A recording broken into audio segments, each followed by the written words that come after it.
கர்த்தர் இந்த ஆராதனை ஆசீர்வதிக்கும்படி நாம் ஜெயிப்போம். அன்புள்ள ஆண்டவரே, உம்மை துதிக்கிறோம், ஸ்தோத்தரிக்கிறோம். இந்த நாளில் நம்முடைய பிள்ளைகளாய் கூடி உம்மை ஆராதிக்கும்படி தந்த கிருபைக்காக உம்மை ஸ்தோத்தரிக்கிறோம். இந்த நாளின் ஆசீர்வதியும் ஆவியோடு உண்மையோடு தொழுது கொள்ளும்படி நீர் செய். வருகிற ஒவ்வொருவரையும் ஆசீர்வதியும், தேவையெல்லாம் நீர் சந்திக்கும். உடைய கரத்தில் ஒப்பு கொடுக்கிறோம், இயேசுவின் மூலம் பிதாவே, ஆமென். பாட்டு புஸ்தகத்தில் 8வது பாடலை பாடுவோம்.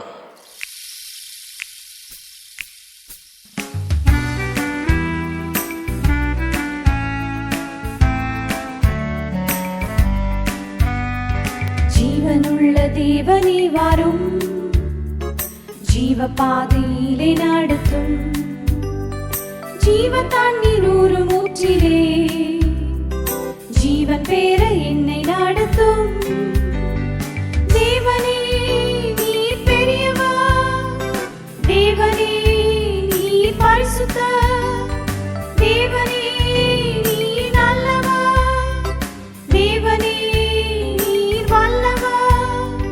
ஜீவ தண்ணீர் ஊறும் ஊற்றிலே ஜீவன் பேர என்னை நடத்தும், ஜீவ தண்ணீர் ஊறும் ஊற்றிலே ஜீவன் பேர என்னை நடத்தும். பாவிகள் துரோகிகளையா, பாவாத மக்களே துயா, பாதகரின் பாவம் போக்கவே பாதகர் போல் தொங்கி நீரல்லோ. தேவனே நீர் பெரியவர், தேவனே நீர் பரிசுத்தர், தேவனே நீர் நல்லவர், தேவனே நீர் வல்லவர். பாதகரின் பாவம் போக்கவே பாதகர் போல் தொங்கி நீரல்லோ. பாதகரின் பாவம் போக்கவே பாதகர் போல் தொங்கி நீரல்லோ. 5 கண்ட மக்களுக்காக 5 காயமேற்ற நீசரே, நொந்துருகி வந்த மக்கள் மேல் நேசாவி வீச செய்குவி. தேவனே நீர் பெரியவர், தேவனே நீர் பரிசுத்தர், தேவனே நீர் நல்லவர், தேவனே நீர் வல்லவர். நொந்துருகி வந்த மக்கள் மேல் நேசாவி வீச செய்குவி. நொந்துருகி வந்த மக்கள் மேல் நேசாவி வீச செய்குவி. வாக்கு தத்தம் செய்த கர்த்தரே, வாக்கு மாறா உண்மை நாதனே, வாக்கை நம்பி வந்து நிற்கிறோம், வல்லாவி மாறி ஊற்றுவே. தேவனே நீர் பெரியவர், தேவனே நீர் பரிசுத்தர், தேவனே நீர் நல்லவர், தேவனே நீர் வல்லவர். வாக்கை நம்பி வந்து நிற்கிறோம், வல்லாவி மாறி ஊற்றுவே. வாக்கை நம்பி வந்து நிற்கிறோம், வல்லாவி மாறி ஊற்றுவே. நியாய தீர்ப்பின் நாள் நெருங்குதே, நேசர் வர காலமாகுதே. மாயலோகம் நம்பி மாண்டிடும், மானிடரை மீட்க மாட்டீரோ. தேவனே நீர் பெரியவர், தேவனே நீர் பரிசுத்தர், தேவனே நீர் நல்லவர், தேவனே நீர் வல்லவர். மாயலோகம் நம்பி மாண்டிடும், மானிடரை மீட்க மாட்டீரோ. மாயலோகம் நம்பி மாண்டிடும், மானிடரை மீட்க மாட்டீரோ. ஒரு ஆங்கில பாடலை பாடுவோம், அமேசிங் கிரேஸ்.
நாளிலே நாம் கர்த்தருடைய வார்த்தையை தியானிப்போம்.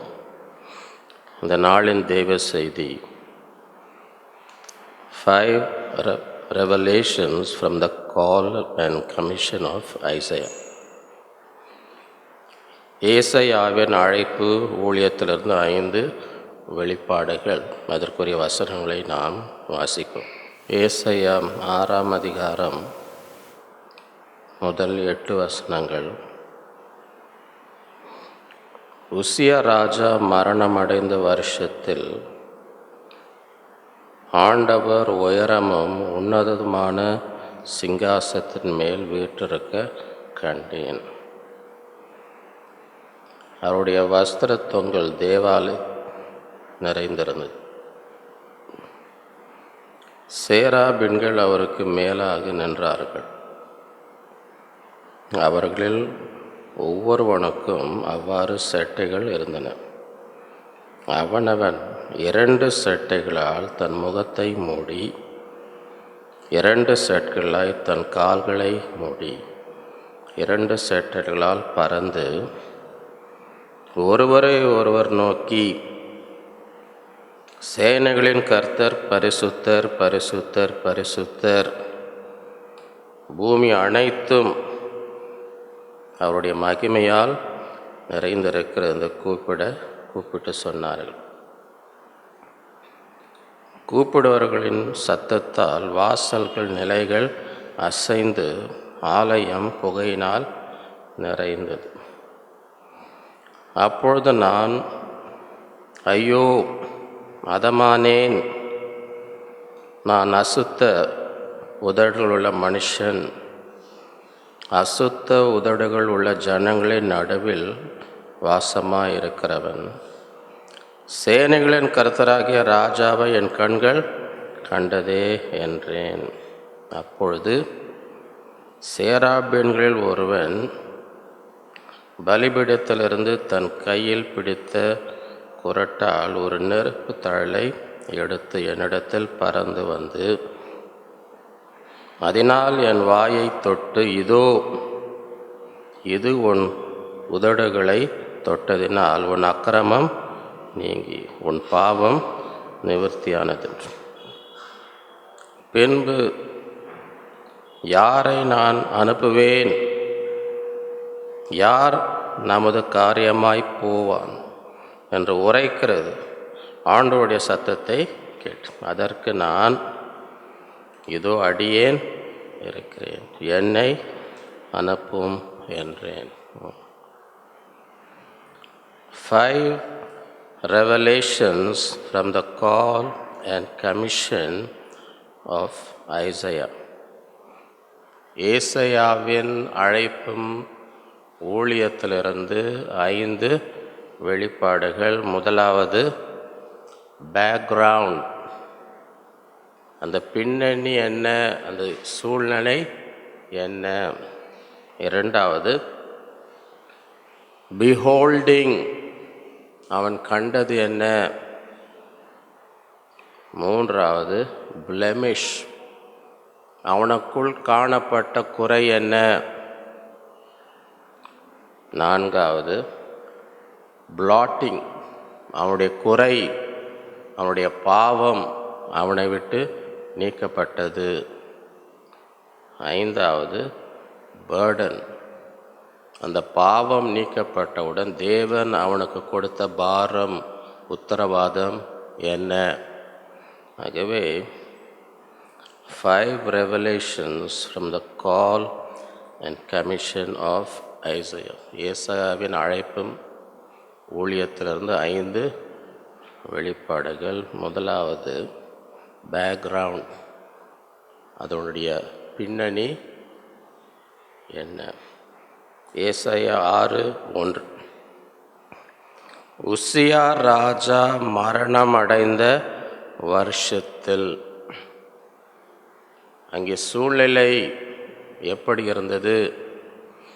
அந்த தேசத்தில் ராஜா மரணமடைந்த வருஷம். ஒரு தேசத்தில் ஒரு ராஜா மரணம் அடையும் பொழுது அங்கே சூழ்நிலை எப்படிப்பட்ட சூழ்நிலை, ஒரு ராஜன் எந்த ஒரு நிறுவனத்திலேயோ அல்லது எந்த காரியத்திலையோ அங்கே தலைமை இருந்து வழிநடத்தின அந்த தலைவர் மரணம் அடையும் பொழுது எப்படிப்பட்ட சூழ்நிலை உருவாகிறது. ஆண்டவர் மத்தேயு 26:31 அப்பொழுது இயேசு அவர்களை நோக்கி, மேய்ப்பனை வெட்டுவேன், மந்தையின் ஆடுகள் சிதறடிக்கப்படும் என்று எழுதியிருக்கிறபடி இந்த ராத்திரியிலே நீங்கள் எல்லாரும் என் நிமித்தம் இடறல் அடைவீர்கள். ஆகவே ஆண்டவர் இந்த உலகத்தை விட்டு போகும் காலம் வரும்போது சீஷர்களை பார்த்து சொன்ன வார்த்தை, மெய்ப்பனை வெட்டும் பொழுது என்ன நடக்கும்? ஆடுகள் சிதறடிக்கும். ஆகவே இந்த மெய்ப்பனை என்ன செய்கிற, அந்த ஆடுகளை ஒன்றாக இத்தனை ஆண்டுகள் பாதுகாத்து அவர்களை வழிநடத்தி வந்த அந்த மெய்ப்பெண் வெட்டப்படும் பொழுது ஆடுகள் எல்லாம் சிதறடிக்கப்படும். ஆகவே உசியா ராஜா மரணம் அடைந்த பிறகு அந்த தேசத்திலே ஒரு குழப்பமான சூழ்நிலை இருக்கலாம். பலவித அரசியல் கிரியைகள், அவரவர்கள் தங்களுக்கு இதில் என்ன ஆதாயம், அடுத்த ராஜா வரும்பொழுது நமக்கு என்ன பதவி கிடைக்கும், நம்ம என்ன செய்ய வேண்டும் என்று பலவித காரியங்கள் என்ன செய்யும், நடைபெறும்.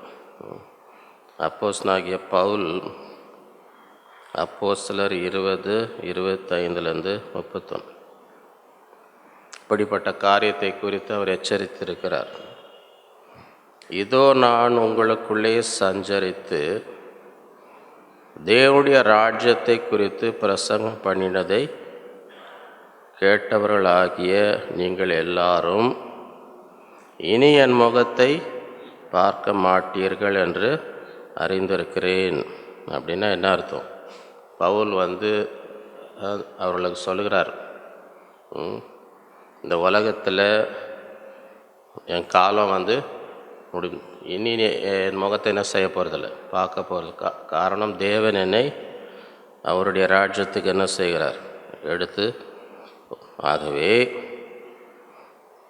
தேவனுடைய ஆலோசனை ஒன்றையும் நான் மறைத்து வைக்காமல் எல்லாவற்றையும் உங்களுக்கு அறிவித்தபடியினாலே.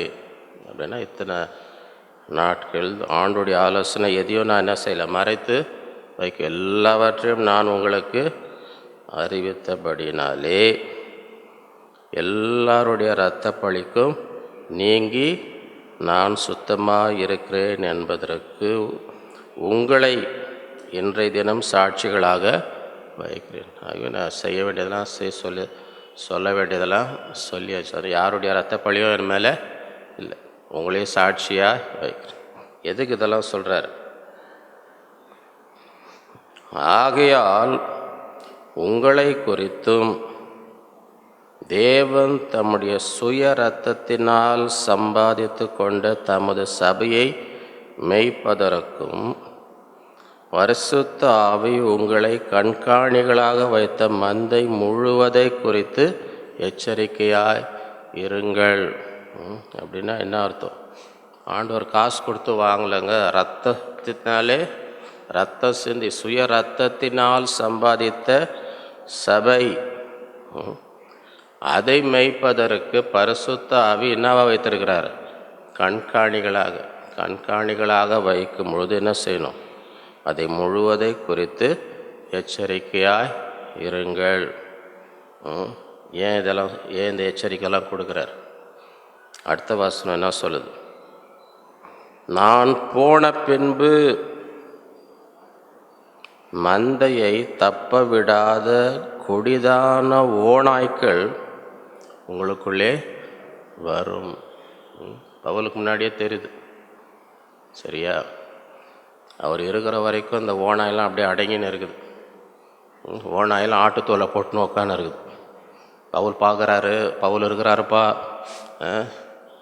நம்ம எல்லாம் போட்டிங்கயா போட்டுக்கோ, ஆட்டுத்தோலை போட்டுன்னு வந்து உக்கானுரு, ஆடு மாதிரி உக்கானுரு. ஜனங்களுக்கு யாருக்கும் தெரியல, எல்லாம் ஆட்டுத்தோலை போட்டுன்னு வந்து உக்கானுரு. ஆனால் பவுலுக்கு தெரியும் இது சில ஆடை தான் உண்மையான ஆடு, மீதி எல்லாம் உள்ள ஓனாயாக தான் இருக்குது. ஆனால் தோலை ஆடு மாதிரி தோலை போட்டுன்னு வந்து உக்கானுரு. சரியா? அவர் இருக்கிற வரைக்கும் தான் அந்த பயம், இருக்கிற வரைக்கும் தான் அடங்கி ஒன்றும் வாழைகள் ஆட்டாமல் அப்படியே. நான் போன பின்பு என்ன வரும்? தொழில் வெட்டோன்னு என்ன அப்படி தானே அதை சொல்லுவாங்க. போன பின்பு சில இடத்துல ரொம்ப நாளாக ஏதோ இருக்குதுன்னு வைங்களேன், அதை நீங்கள் எடுத்திங்கன்னா உள்ளேருந்து எல்லா பூச்சிங்க ஓடும். பார்த்துருக்குறீங்களே? அது அப்படியே இருக்கிற வரைக்கும் தெரில உள்ளுக்குள்ளே என்னென்னலாம் இருக்குதுன்னு தெரியாமல். ஏதோ அழகான ஒரு பாத்திரமோ ஏதோ அழகான இது இருக்கும், ஒரு ஃப்ளவர் வாஷ்னு வச்சிங்களேன், என்ன அழகாக என்ன அருமையாக இருக்குது எல்லா பாத்திரம். அதை தூக்குனீங்கன்னா இவ்வளோ நாள் உள்ளுக்குள்ளே என்னலாம் இருந்துச்சின்னு வெளியே வருதா இல்லையா? அதான் சொல்கிறார், நான் இருக்கிற வரைக்கும் ஒன்றும் தெரில, இல்லைன்னா எல்லாம் அடங்கி ஒரு பயத்தில் நான் சரி அப்படியே. ஆனால் நான் போன பின்பு மந்தையை தப்ப விடாத கொடிதான ஓநாய்க்கள் உங்களுக்குள்ளே வரும். வெளியிலேருந்து வர்றது மாத்திரம் இல்லை, உங்களிலும் சிலர் எழும்பி சீஷர்களை தங்களிடத்தில் இழுத்து கொள்ளும்படி மாறுபாடானவர்களை போதிப்பார்கள் என்று அறிந்திருக்கிறேன். எல்லாம் முன்னாடியே அவருக்கு தெரியுது, போன பிறகு என்ன நடக்கும்னு சொல்கிறார். வெளியிலேருந்து ஓனாய் வரும், உள்ளுக்குள்ளே இருந்தோம் ஆளுங்க எல்லாருக்கும் என்ன ஆசை, தங்களுக்கு ஒரு கூட்டம் சேர்க்கணும். சரியா? அதுக்கு என்ன வளர்னா ஜனங்க வந்து சேருவாங்கன்னு மாறுபாடான காரியங்களை இதெல்லாம் செய்வாங்கன்னு அறிந்திருக்கேன். ஆனபடியால் நான் 3 வருஷ காலமாக இரவும் பகலும் கண்ணீரோடு இடைவிடாமல் அவனவனுக்கு புத்தி சொல்லி கொண்டு வந்ததை நினைத்து விழித்திருங்கள். ஏமாந்து போகாதீங்க, வஞ்சிக்கப்படாதீங்க. ஆகவே இதுதான் அந்த சூழ்நிலை. உசியா ராஜா மரணம் அடைந்த வருஷத்திலே அவர் இருக்கிற வரைக்கும் ஒரு விதமாக போயிருக்கு. அவர் கண்ணை மூடினாருன்னு வைங்க, அப்போ என்ன சூழ்நிலை இருந்திருக்கும். அந்த சூழ்நிலையில் தான் இந்த தரிசனம் அங்கே உண்டாகிறது. ஆகவே மற்றவர்கள் அந்த வருஷத்தில் என்ன செய்து கொண்டு இருந்தார்களோ அது முக்கியம் இல்லை. அந்த சூழ்நிலையிலே ஏசாயா என்ன செய்து கொண்டு இருந்தார், அதுதான் 2வது குறிப்பு. பிஹோல்டிங், ஏசாயா 6:1-4. உசியா ராஜா மரணம் அடைந்த வருஷத்தில் ஆண்டவர் உயரமும் உன்னதமான சிங்காசனத்தில் மேல் வீற்றிருக்க கண்டேன். ஆகவே உசியா ராஜா மரணம் அடையும் பொழுது ஏசாயா உடைய கண்கள் எங்கே இருந்தது? ஆண்டவர் மீது இருந்தது. ஆகவே இந்த நாட்களிலே நம்முடைய கண்கள் எங்கே இருக்கிறது? மனிதர்கள் பல காரியங்களை செய்து கொண்டிருக்கலாம், அந்த கூட்டத்தோடு நாம் இருக்கிறோமா? அல்லது தேவனை நோக்கி பார்க்கிற கூட்டத்தில் நாம் இருக்கிறோமா? ஆகவே தேவன் உயர்ந்தவரும் சிங்காசனத்திலே வீற்றிருக்கிறதுமாக இந்த நாட்களிலே ஏசாயா தரிசனத்தை கண்டார். அந்த தேவ தூதர்கள், இந்த சேராபீன்கள் என்ன செய்கிறார்கள்? சேனைகளின் கர்த்தர் பரிசுத்தர் பரிசுத்தர் பரிசுத்தர், பூமி அனைத்தும் அவருடைய மகிமையால் நிறைந்திருக்கிறது என்று கூப்பிட சொன்னார்.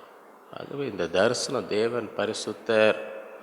பூலோகத்தில் என்ன நடந்து கொண்டிருக்கோ, என்ன அசுத்தங்கள் நடந்து கொண்டிருக்குதோ, என்ன சூழ்ச்சிகள் நடந்து கொண்டிருக்கிறதோ, எப்படிப்பட்ட கிரியைகள் நடந்திருக்கிறோ அதை பார்த்து கொண்டில்லை, அதில் கூட சேர்ந்து கொள்ளவில்லை. இவர் என்ன செய்கிறார்? தேவனை நோக்கி பார்த்து இந்த சிங்காசனத்தில் இருக்கிற இந்த தேவன், இந்த சேனைகளின் கர்த்தர், பரிசுத்தர் என்ற தரிசனத்தை கண்டதை இந்த நாட்களிலே நம்முடைய கண்கள் எங்கே இருக்கிறது? மனிதர்களை பார்த்து கொண்டிருக்கிறோமா? சூழ்நிலைகளை பார்த்து கொண்டிருக்கிறோமா? அல்லது தேவனை பார்த்து கொண்டிருக்கிறோமா? சங்கீதம் 34:5.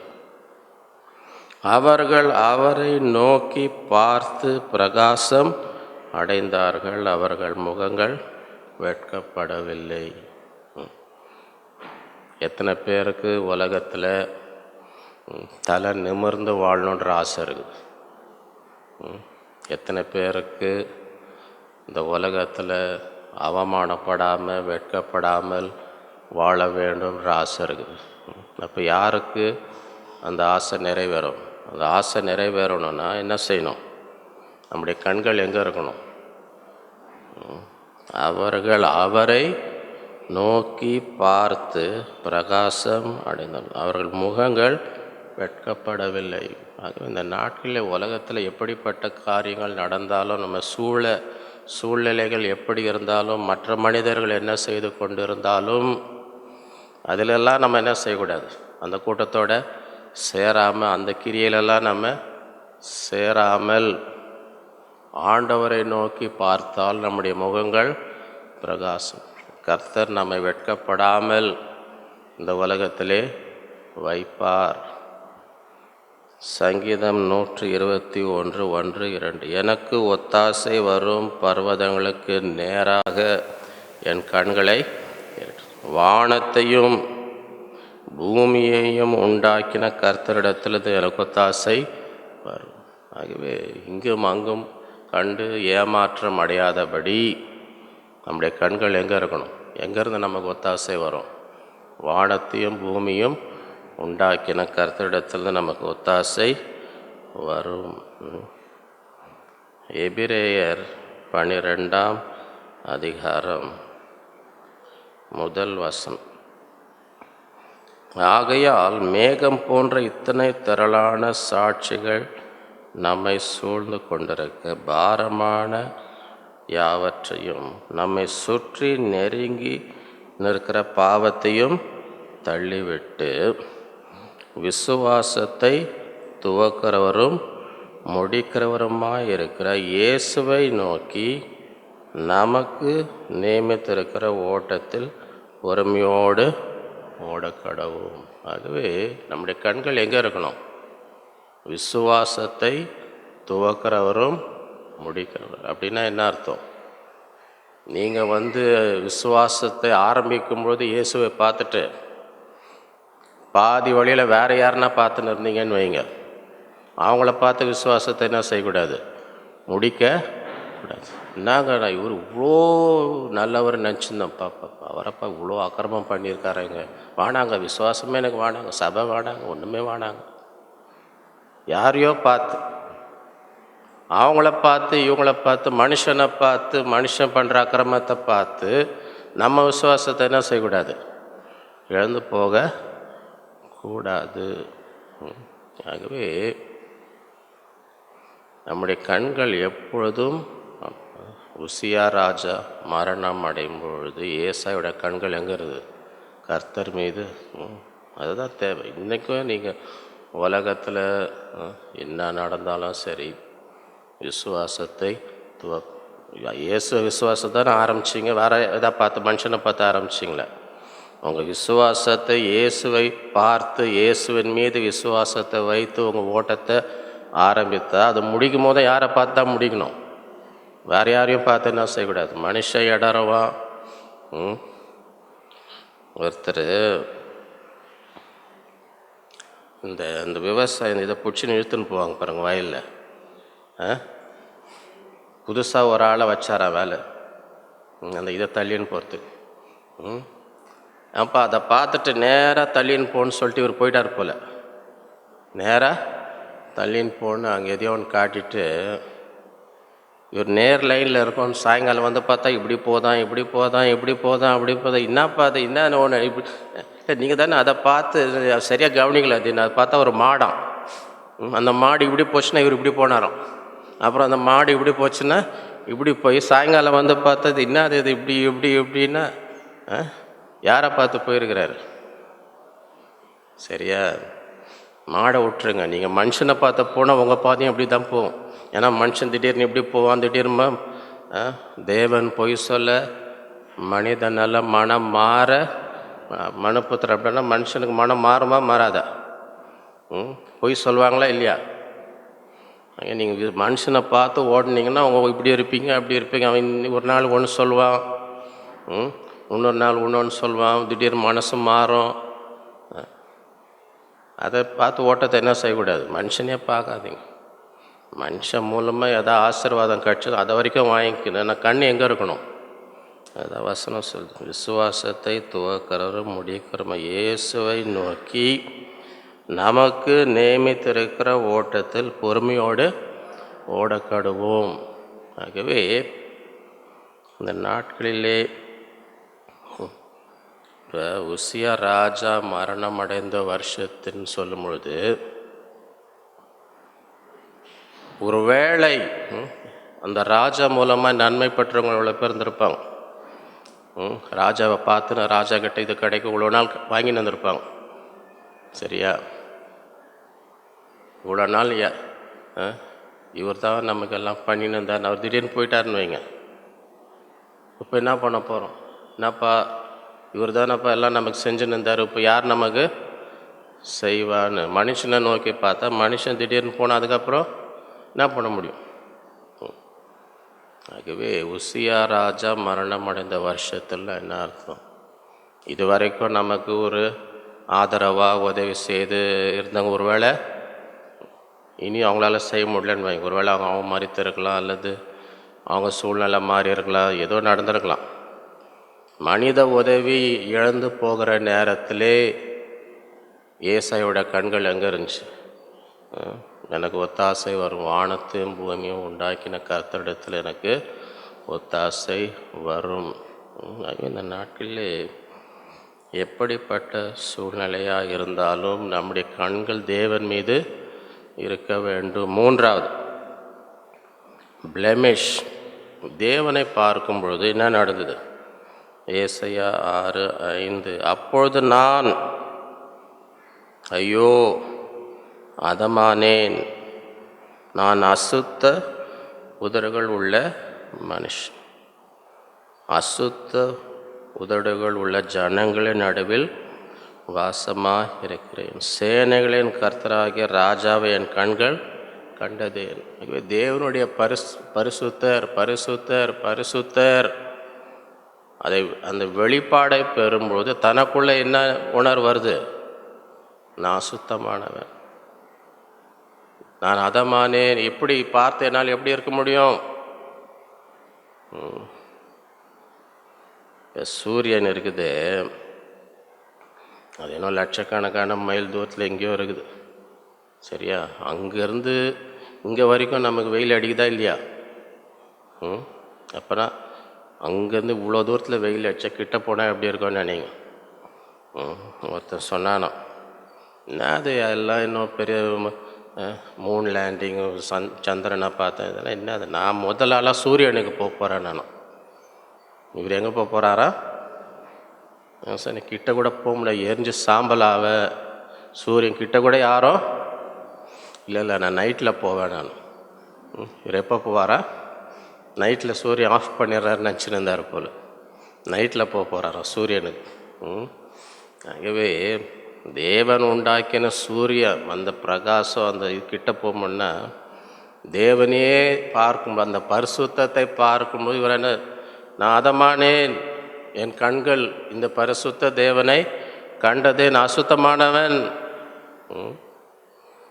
ஆகவே தேவனை நெருங்க நெருங்க கர்த்தர் நம்முடைய இருதயம் எந்த நிலையில் இருக்கிறத என்ன செய்வார்? வெளிப்படுத்துவார். வெளிச்சத்தில் வர நீங்கள் வந்து இப்போ வெள்ளை சட்டை இருக்குன்னு வைங்களேன், நீங்கள் கரண்ட் இல்லைன்னா ராத்திரி இருட்டில் மாட்டின்னு சாயங்காலம் மீட்டிங்கு போட்டுன்னு போனீங்கன்னு வைங்க, அந்த என்ன அங்கே போய் மீட்டிங்கில் நின்னா தான் தெரியும். அடாடாடாடா, ஏன்னா இருட்டில் அழுக்கெல்லாம் தெரியாது. சரியா? ஆகவே வெளிச்சத்தில் வர வரதான் வந்து என்ன தெரியும், அதே தான் நம்முடைய இருதயமும். தேவனுடைய பரிசுத்தம், தேவனை நெருங்க நெருங்க, ஐயோ நான் அதமானேன், நான் அசுத்தமானவன், இந்த பரிசுத்தம்னா என்னால் நிற்கவே, அதான் சொல்கிறாரு, நான் என் கண்கள் இந்த தேவனை கண்டதே. ஆகவே அங்கே அசுத்த உதடுகள், அநேக நேரத்தில் நம்ம வார்த்தைகளை குறித்து உணர்வில்லாமல் இருக்கு. நம்ம வார்த்தைகள், நம்முடைய நாவு எவ்வளோ முக்கியம், எவ்வளோ அசுத்தமாக இருக்கிறது. அதே தான் முதல் உணர்வு வருது. நான் அசுத்தமான, நான் மாத்திரம் இருக்கிற ஜனங்களும் இப்படி தான் இருக்கிறாங்க. யாக்கோபு 1:20. உங்களில் ஒருவன்னா இவங்க எங்கே இருக்கிறாங்க? அங்கே எங்கன்னா வெளியில் இருக்கிறாங்களா? உங்களில் ஒருவன்னா எங்கே இருக்கிறாங்க அவங்க? ஏன் ஒரு மாதிரி எல்லாம் பார்த்துன்னு இருக்கிறீங்க? உங்களில் ஒருவன்னா எங்கே இருக்கிறாங்க? உங்களில் ஒருவன் தன் நாவை அடக்காமல் தன் இருதயத்தை வஞ்சித்து தன்னை தேவ பக்தி உள்ளவன் என்று எண்ணினால் அவனுடைய தேவ பக்தி வீணாய் இருக்கும். உங்களே ஏமாற்றிக்காதீங்க. ரொம்ப தேவ பக்தி அப்படின்னு சொல்லி நாவை அடக்காமல் நான் தேவ பக்தி உள்ளவன் நினச்சா என்ன செய்கிறோம்? நம்மளை தான் வஞ்சித்து கொண்டிருக்கிறோம். காரணம், தேவனுடைய பார்வையில் இந்த தேவ பக்தி வீண். அதுதான் ஏசையா உணர்ற. தேவனுடைய சமூகத்தில் போகும்பொழுதே என் உதடுகள் அசுத்தமான உதடுகள். யாக்கோபு 3:2-10. நாம் எல்லாரும்னா என்ன அர்த்தம்? அதில் யாராவது இல்லாமல் இருக்கிறாங்களா? நான் இல்லைங்க, என்ன சேர்த்துறாதீங்க, அந்த கூட்டத்தில் என்ன சேர்க்காதீங்கன்னு யாருன்னா சொல்ல முடியுமா? நாம் எல்லாரும்னா என்ன அர்த்தமா? திருப்பி ஒரு மாதிரி தான் பார்த்துன்னு இருக்கிறீங்க. என்னன்னே தெரில. இன்றைக்கி அப்பத்துலேருந்து உங்களை பார்த்துன்னு இருக்கிறேன் நான். நாம் எல்லாரும், நம்மளை பற்றி என்ன போட்டிருக்கு பைபிளில்? நாம் எல்லாரும் அநேக விஷயத்தில் தவறுகிறோம். 1-2 இல்லைங்க, அநேகம்னா என்ன அர்த்தம்? கரெக்டாக போட்டிருக்காங்களா தப்பாக போட்டிருக்காங்கன்னு நினைக்கிறீங்களா? இது அந்த காலங்க, இந்த காலம் அப்படி இல்லைங்கன்னு யாருன்னா சொல்கிறீங்களா? இது 2000 வருஷத்துக்கு முன்னாடி சொல்லியிருக்கிறாங்க. ஒரு வேளை அப்படி அந்த காலத்தில் அப்படி இருந்திருக்கலாம், நாங்களாம் அப்படி இல்லைன்ற மாதிரி யாருன்னா இருக்கிறீங்களா? நாம் எல்லாரும் அநேக விஷயத்துங்களே தவறுகிறோம். ஒருவன் சொல் தவறாது இருந்தால் அவன் பூரண புருஷன், தன் சரீரம் முழுவதையும் கடிவாள் அடக்கி கொள்ளக்கூடியவனாய் இருக்கிறான். இவை யாரெல்லாம் தங்கள் வார்த்தைகளை கட்டுப்படுத்துகிறார்களோ அவங்க என்ன எல்லாற்றையும் கட்டுப்படுத்த முடியும். பாருங்கள், குதிரைகள் நமக்கு கீழ்ப்படியும்படிக்கு அவைகளின் வாய்களில் கடிவாளம் போட்டு அவருடைய முழு சரீரத்தையும் திருப்பி நடத்துகிறோம். கப்பல்களையும் பாருங்கள்,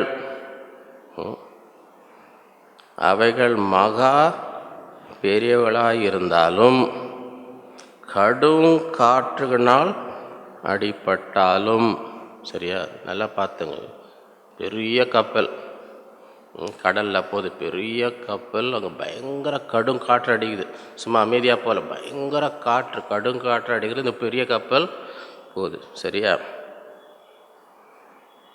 அவைகள் மகா பெரியவர்களாக இருந்தாலும் கடும் காற்றுகளால் அடிபட்டாலும் அவைகளை நடத்துகிறவன் போகும்படி யோசிக்கும் இடம் எதுவோ, இந்த கப்பல் எந்த இடத்துல போய் சேரணுமோ, எந்த இடம் எதுவோ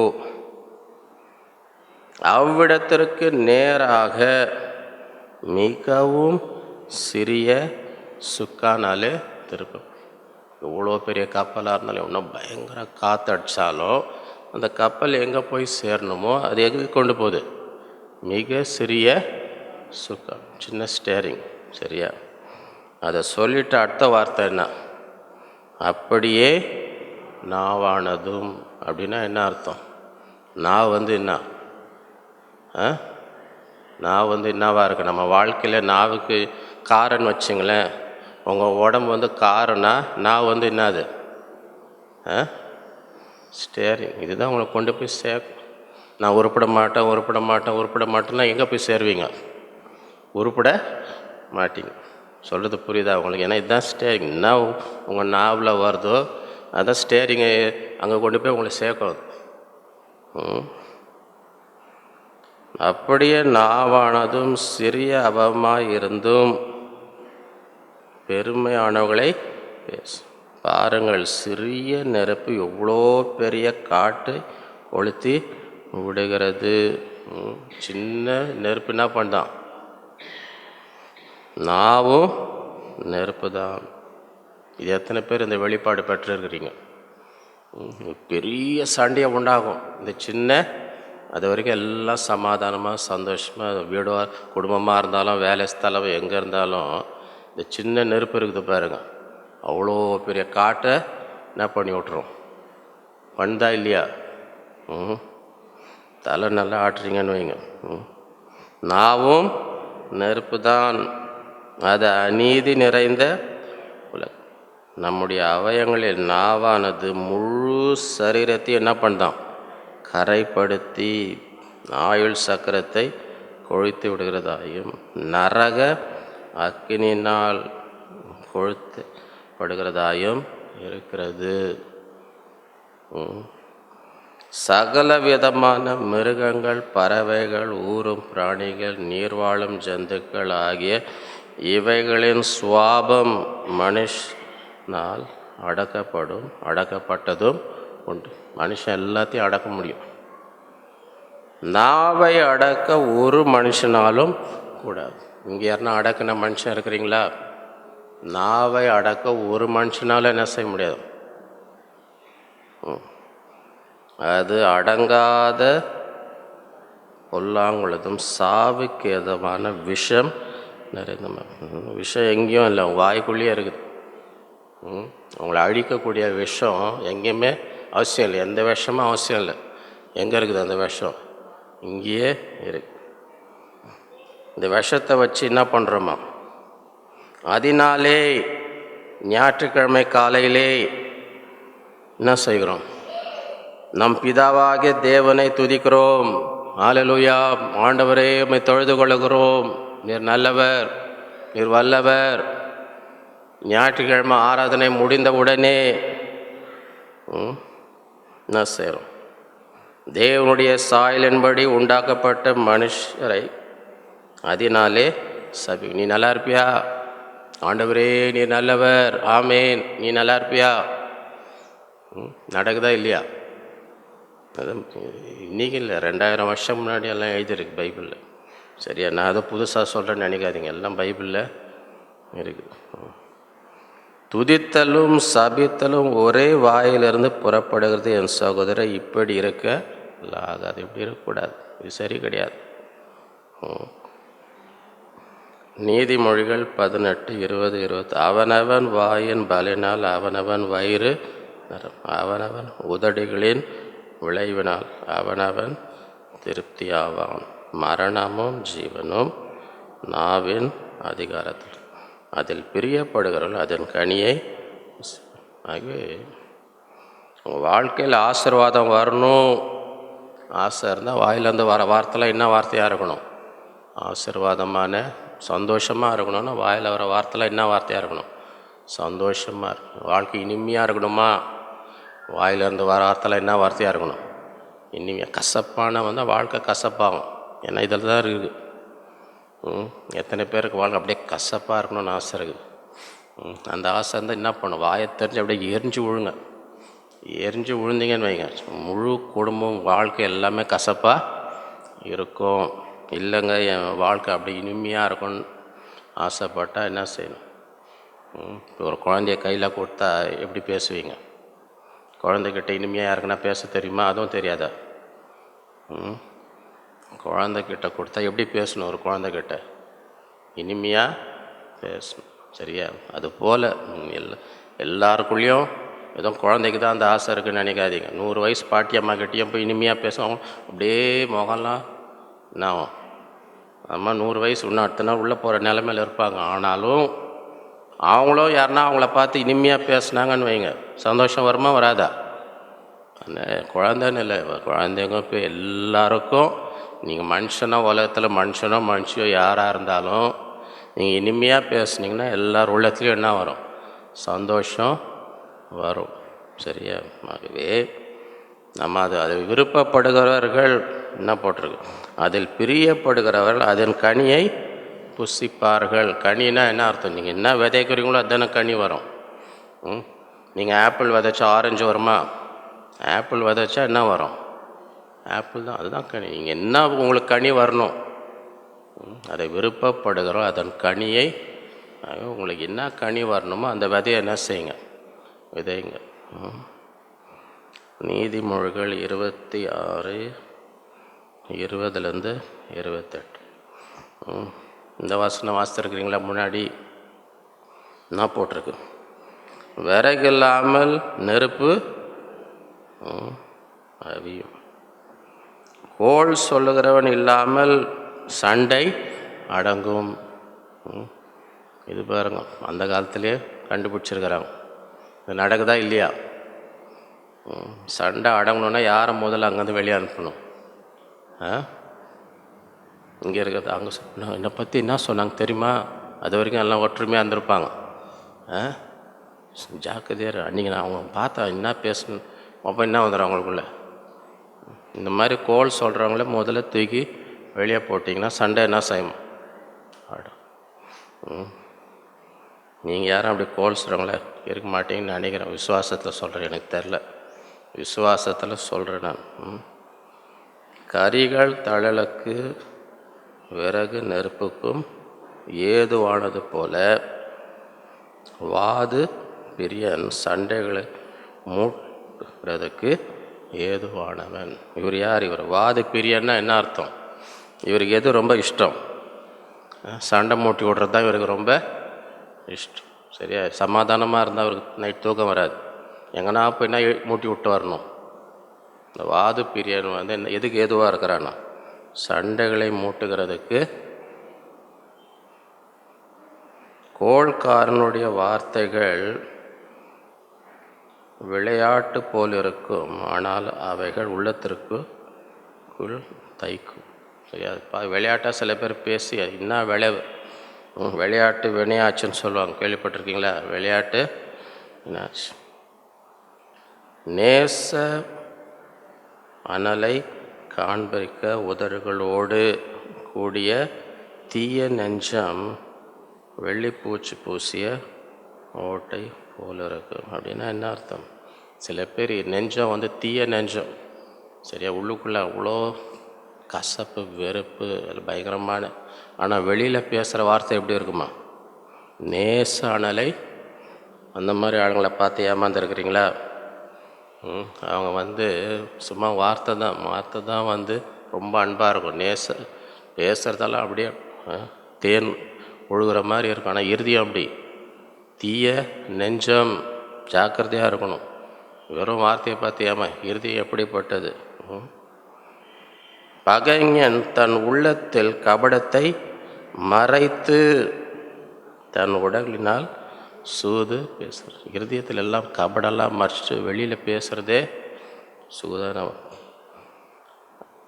அவன் இதம் பேசினாலும் அவனை நம்பாதே. அவன் இருதயத்தில் 7 அருவருப்புகள். நான் தான் நல்லா அவங்கள பார்த்து பேசுகிறாங்க, நம்பாத. ஏன்னா அவன் இருதயத்தில் 7 அருவருப்புகள் உண்டு. சரியா? இந்த வசனம்லாம் வாஸ்தா நமக்கு தேவையானது மாதிரி தெரிந்தால் இதுக்கும் நமக்கு சம்மந்தம் இல்லைன்னு இந்த மாதிரி ஆளுங்க இருக்கிறாங்களா? இன்னைக்கு சூழ்நிலை இருக்கா? பகையை வஞ்சகமாய் மறைத்து வைக்கிறவன் எவனோ அவனுடைய பொல்லாங்கு மகா சபையிலே வெளிப்படுத்தப்படும். படுங்குழியை வெட்டுகிறவன் தானே அதில் விழுவான். கல்லை புரட்டுகிறன் மேல் அந்த கல் திரும்ப விழும். கள்ள நாவு தன்னால் கிளேசப்பட்டவர்களை பகைக்கும். இச்சகம் பேசும் வாய் அழிவை உண்டு பண்ணும். ஆகவே நாவில் எவ்வளோ அக்கிரமம் நடந்து கொண்டிருக்கிறது. மத்தேயு 12:34-30. விரியன் பாம்பு குட்டிகளே,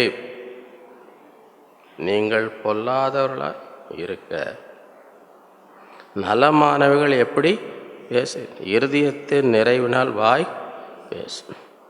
நல்ல மனுஷன் இருதயமாகிய நல்ல பொக்கிஷத்திலிருந்து நல்லவைகளை காட்டுகிறான். பொல்லாத மனுஷன் பொல்லாத பொக்கிஷத்திலிருந்து பொல்லாதவைகளை எடுத்து காட்டுகிறான். மனுஷர் பேசும் வீணான வார்த்தைகள் யாவையும் குறித்து நியாய தீர்ப்பு நாளே கணக்கு ஒப்பிக்க வேண்டும் என்று உங்களுக்கு ஏனெனில் உன் வார்த்தைகளினாலே நீதிமான் என்று தீர்க்கப்படுவாய், அல்லது உன் வார்த்தைகளினாலே குற்றவாளி என்று தீர்க்கப்படுவாய். ஆகவே நியாய தீர்ப்புனால கணக்கு கொடுக்கணும். மத்தேயு 7:24. ஆகையால் நான் சொல்லி அந்த வார்த்தைகளை கேட்டு இவர்களின்படி செய்கிறவன் எவனோ அவனை கண்மலையின் மேல் தன் வீட்டை கட்டின புத்தியுள்ள மனுஷனுக்கு பெருமழை சொரிந்து பெருவெள்ளம் வந்து காற்று அடித்து அந்த வீட்டின் மேல் மோதி அது விழவில்லை. ஏனென்றால் அது கண்மலையின் மேல் அஸ்திவாரம் போட்டப்பட்டது. ஆகவே ஆண்டோடைய வார்த்தையை கேட்டு அந்த வார்த்தையின்படி ஜீவித்தால் என்ன செய்யும்? கண்மலையின் மேல் கட்டப்பட்ட நான் சொல்லி அந்த வார்த்தைகளை கேட்டுன்னா இவங்க எங்கே இருக்கிறாங்க? நான் சொல்லிய வார்த்தைகளை கேட்டுன்னு சொன்னால் அவங்க எங்கே இருக்கிறாங்க? உள்ளே இருக்கிறாங்களா வெளியில் எங்கேயோ இருக்கிறாங்களா? கேட்டுன்னா எங்கே இருப்பாங்க அவங்க? நான் சொல்லி அந்த வார்த்தைகளை கேட்டு இவைகளின்படி செய்யாது இருக்கிறவன் எவனோ அவன் தன் வீட்டை மணலில் மேல் கட்டின புத்தி இல்லாத மனுஷனுக்கு பெருமழை சொரிந்து பெருவெள்ளம் அந்த காற்று அடித்து அந்த வீட்டின் மேல் அது விழுந்து முழுவதும் அழிந்து என்று. ஆகவே ஆண்டோடைய வார்த்தைகள் மீது நம் வாழ்க்கையை கட்ட வேண்டும். 4. பிளாட்டிங். தேவன் அந்த குறையை நீக்கினார். ஏசாயா, நான் அதமானேன், நான் அசுத்த உதடுகளும் சொல்லும் பொழுது கர்த்தர் என்ன செய்தார்? அதை சுத்தி. ஏசாயா 6:6-7.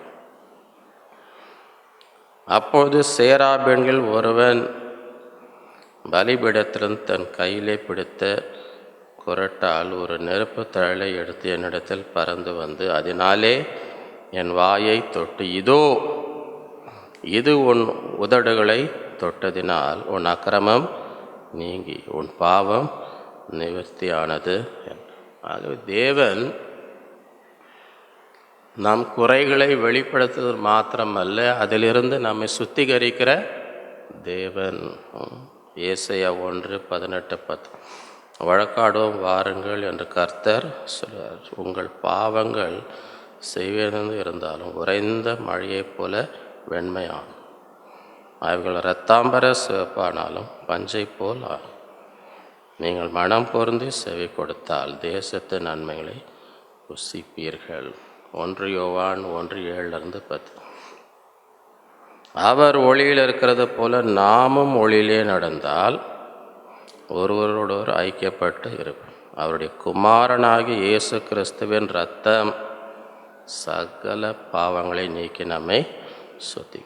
நமக்கு பாவம் இல்லை என்போமானால் நம்மை நாமே வஞ்சகர்களாக இருப்போம். சத்தியம் நமக்குள் இருக்கும். நம்முடைய பாவங்களை நாம் அறிக்கையிட்டால் பாவங்களை நமக்கு மன்னித்து எல்லா அநியாயத்தையும் நீக்கி நம்மை சுத்திகரிப்பதற்கு அவர் உண்மையும் நீதியுள்ளவராக இருக்கிறார். நாம் பாவம் செய்யவில்லை என்போமானால் நாம் அவரை பொய்யராக்குகிறவர்களாய் இருப்போம். அவருடைய வார்த்தை நமக்குள் இராது. ஆகவே ஏசையா தேவன் பரிசுத்தர் பரிசுத்தர் பரிசுத்தர் என்று பார்க்கும் பொழுது நானும் பரிசுத்தர் தான், எனக்கு எந்த குறையும் இல்லை அப்படின்னு சொன்னாரா? தன் பாவத்தை என்ன செய்தார்? அறிக்கை, நான் அதமானேன், நான் அசுத்த விடுதல். ஆகவே நம் பாவங்களை அறிக்கை செய்யும்போது தேவன் நம்மை சுத்திகை. எரேமியா 17:9-10. எல்லாவற்றை பார்க்கிலும் இருதயமே திருக்குள்ளதும் மகா கேடு உள்ளம் இருக்கு, அதை அறியத்தக்கவன் யார்? அப்படின்னா என்ன அர்த்தம்? யாராலையும் தான் இருதயம் எவ்வளோ கேடு உள்ளது என்ன செய்ய முடியாது, அறிய முடியாது.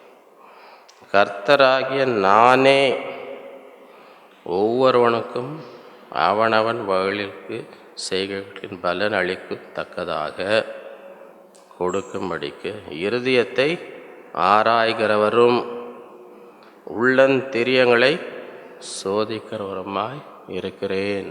ஆகவே ஹார்ட் ஸ்பெஷலிஸ்ட் ஆண்டவர் என்ன சொல்கிறார்? யாரும் உங்கள் இருதயத்தை என்ன செய்ய முடியாது, நீங்களே ஆராய்ந்து பார்க்க. உங்களுக்கு நான் ஒரு பெரிய நல்லவன் நினச்சின்னு இருப்பீங்க, மற்றவங்களும் கண்டுபிடிக்க முடியாது.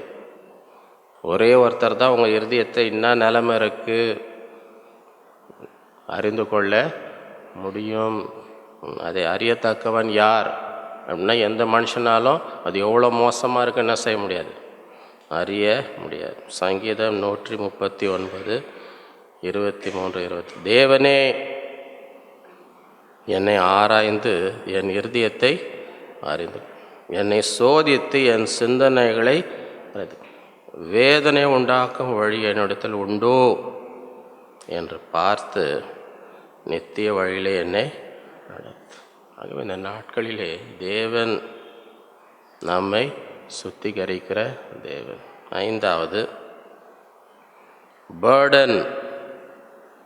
தேவன் நம்முடைய குறைகளை வெளிப்படுத்தி நாம் பாவத்தை அறிக்கை செய்து மனம் திரும்பி தேவனால் சுத்திகரிக்கப்படும் பொழுது தேவன் நமக்கு இப்பொழுது உத்தரவாதங்களை கொடுக்கிறார். நீ செய்ய வேண்டிய காரியம் உண்டு. ஏசாயா 6:8. பின்பு யாரை நான் அனுப்புவேன், யார் நமது காரியமாய் போவான் என்று உரைக்கிற ஆண்டவருடைய சத்தத்தை கேட்டு அதற்கு நான் இதோ அடியேன் இருக்கிறேன், என்னை அனுப்பும் என்று. ஆகவே இந்த நாட்களிலே தேவன் நம்மை சுத்திகரித்த பிறகு என்ன செய்கிறார்? உட்காந்துட்டு இருக்காத, என்ன செய்ய வேண்டிய காரியங்கள் உண்டு. உன்னை கொண்டு நான் செய்ய வேண்டிய காரியங்கள், உனக்கு இந்த பாரத்தை கொடுக்கிறேன், உனக்கு இந்த உத்தரவாதத்தை கொடுக்கிறேன். ஆண்டவரே இதோ நான் இருக்கிறேன் என்று நாம் என்ன செய்யணும்? தேவனுக்கு நம்மை ஒப்பு கொடுக்க வேண்டும். சங்கீதம் 51:10-13.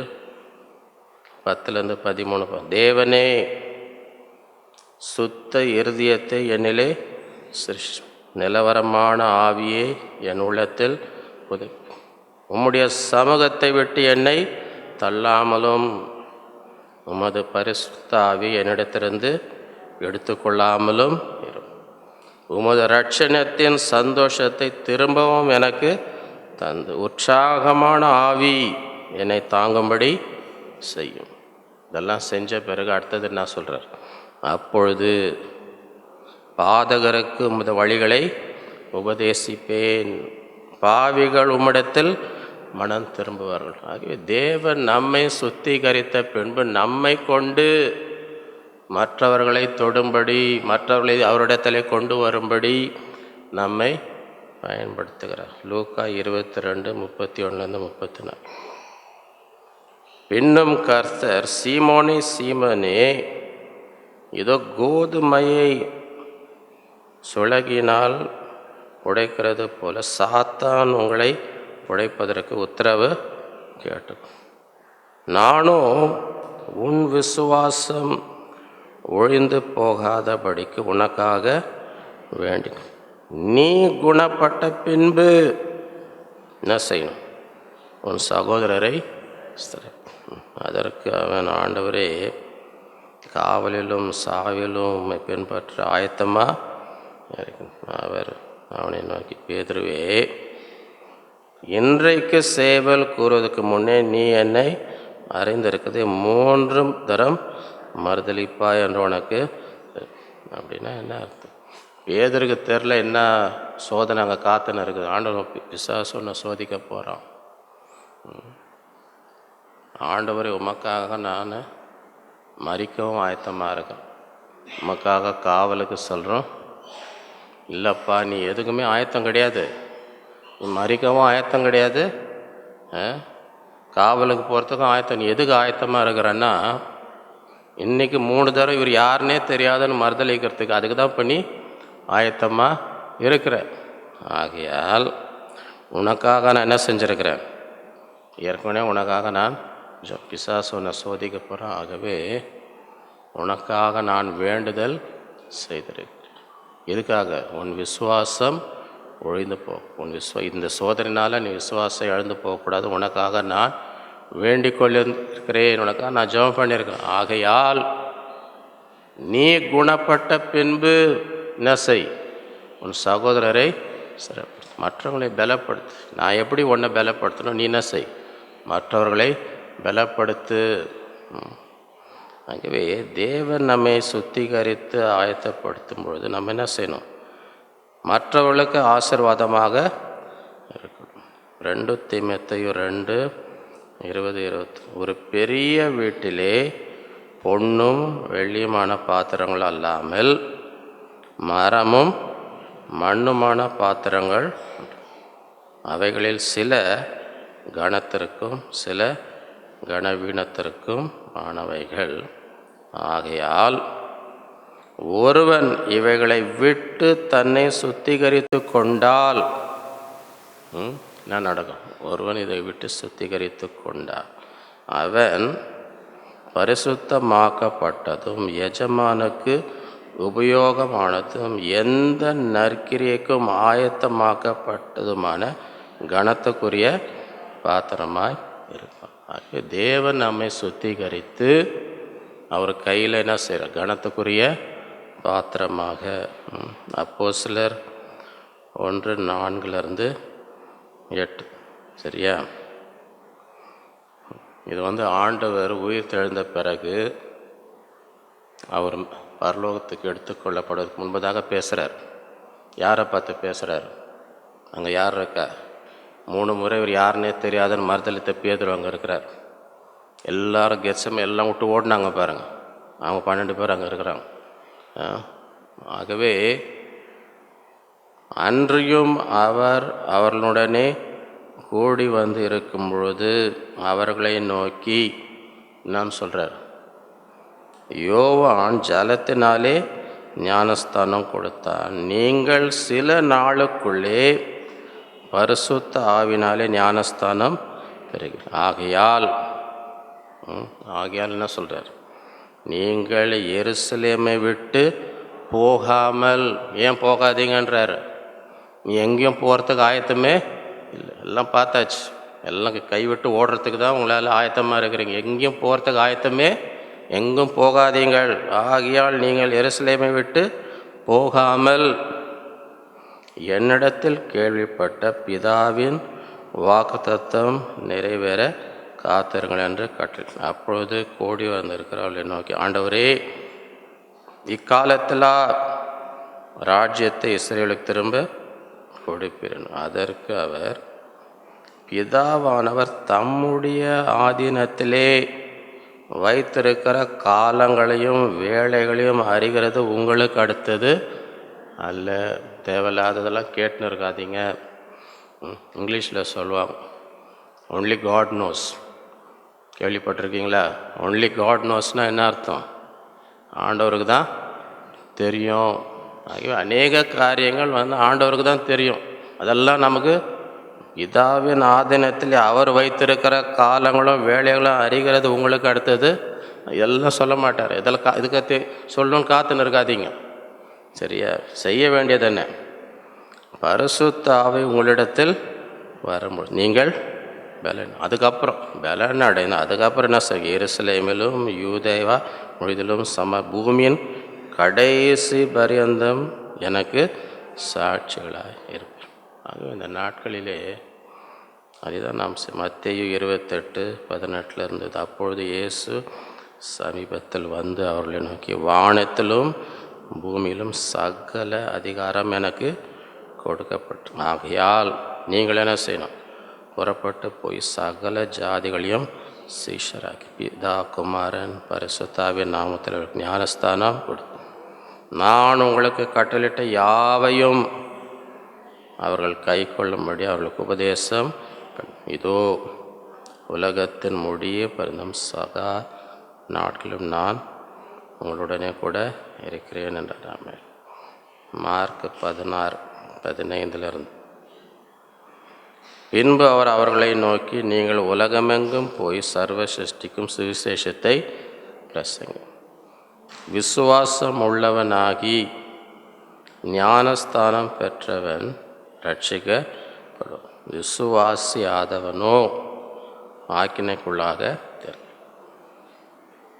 விசுவாசிக்கிறனால் நடக்கும் அடையாளங்கள் என் நாமத்தினாலே பிசாசுகளை துரத்துவார், நவமான பாஷைகளை சர்ப்பங்களை எடுப்பார், சாவுக்கு ஏதோன யாதொன்றையும் குடித்தாலும் அது அவர்களை சேத, வியாதியஸ்தர் மேல் கைகளை அப்பொழுது அவர்கள். இவ்விதமாய் கர்த்தர் அவருடனே பேசின பின்பு பரலோகத்துக்கு எடுத்துக்கொள்ளப்பட்டு தேவனுடைய வலது பாரசத்தில் உட்கார்ந்தார். ஏசையா கண்களை உயர்ந்து பார்க்கும் தேவன் சிங்காசனத்தில் வீற்றிருக்கிறதை.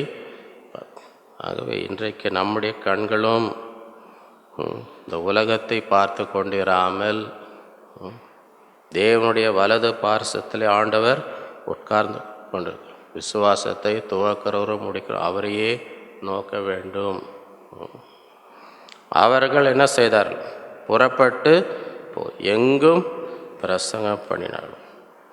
கர்த்தர் அவருடனே கூட கிரியை நடப்பித்து அவர்களால் நடந்த அடையாளங்களினாலே வசனத்தை உறுதிப்படுத்தினார்.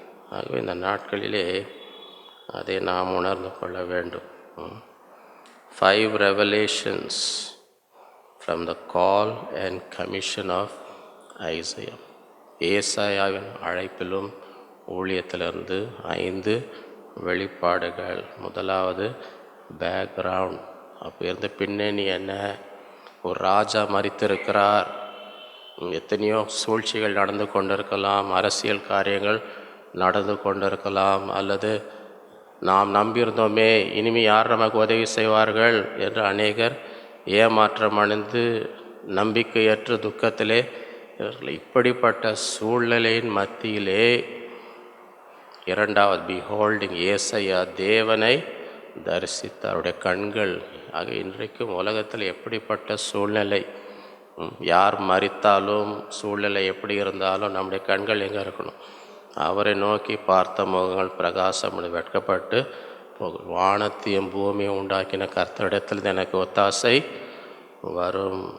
மூன்றாவது, இந்த தேவன் பரிசுத்தர் பரிசுத்தர் பரிசுத்தர் என்ற இந்த வெளிப்பாடை பார்க்கும்போது தனக்குள்ள இருக்க குறையை நான் அதமானேன் அசுத்த. ஆகவே இந்த நாட்களிலே தேவனை நெருங்க நெருங்க நம்முடைய நிலைமை என்ன, அவருடைய பரிசுத்தத்துக்கு முன்பதாக நமக்குள் இருக்கிற குறை என்ன என்ற தேவன் வெளிப்படுத்துகிற தேவன்.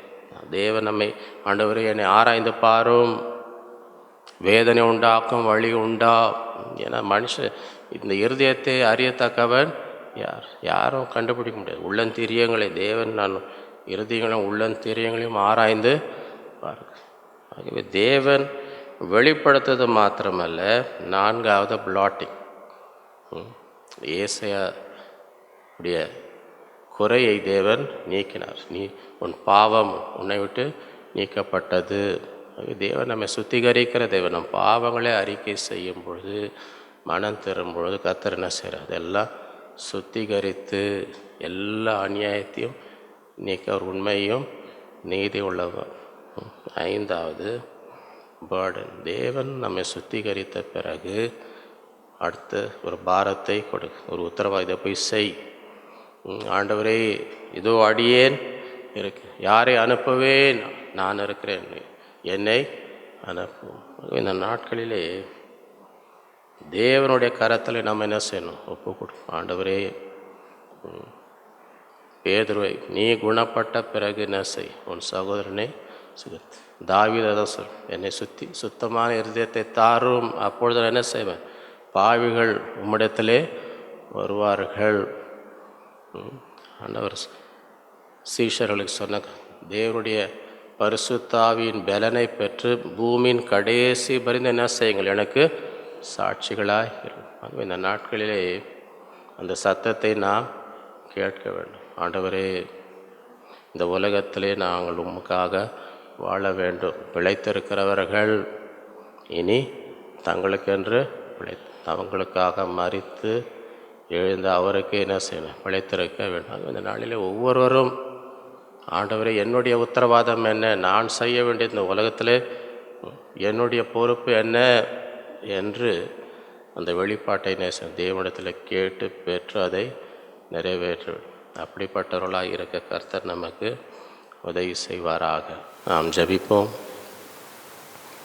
அன்புள்ள ஆண்டவரே உம்மை துதிக்கிறோம், உம்மை ஸ்தோத்திரிக்கிறோம். இந்த நாளில் நம்முடைய பிள்ளைகளாய் கூடி உம்மை ஆராதித்து உம்மை தொழுது கொண்டு ஆண்டவரே எங்கள் இருதயத்தை ஊற்றி ஜெபிக்கும்படி தந்த கிருபைக்காக உம்மை ஸ்தோத்திரிக்கிறோம். இந்த நாளின் ஆராதனையை ஆசீர்வித்து தயவுக்காக எங்களோடு பேசின ஒரு வார்த்தைக்காக உம்மை ஸ்தோத்திரிக்கிறோம். இந்த நாட்களிலே ஏசாவை போல எப்படிப்பட்ட சூழ்நிலைகள் உலகத்திலே காணப்பட்டாலும் எங்களுடைய கண்கள் உண்மையை நோக்கி பார்க்கும்படி எங்கள் விசுவாசத்தை துவக்கிறவரும் முடிக்கிறவருமாக உண்மையை நோக்கி பொறுமையோடு எங்கள் ஓட்டத்தை ஓடும்படி இந்த நாட்களில் நிற்கிற திரைவண்ணமாக ஜெபிக்க நம்மை நோக்கி பார்க்கிற முகங்கள் பிரகாசம் வெட்கப்பட்டு போகவில்லை. வானத்தையும் பூமியும் உண்டாக்கின கர்த்தரிடத்தில் எங்களுக்கு ஒத்தாசை வரும். நாட்களில் அப்படிப்பட்டவர்களாக இருக்க கிருபை தருவீராக.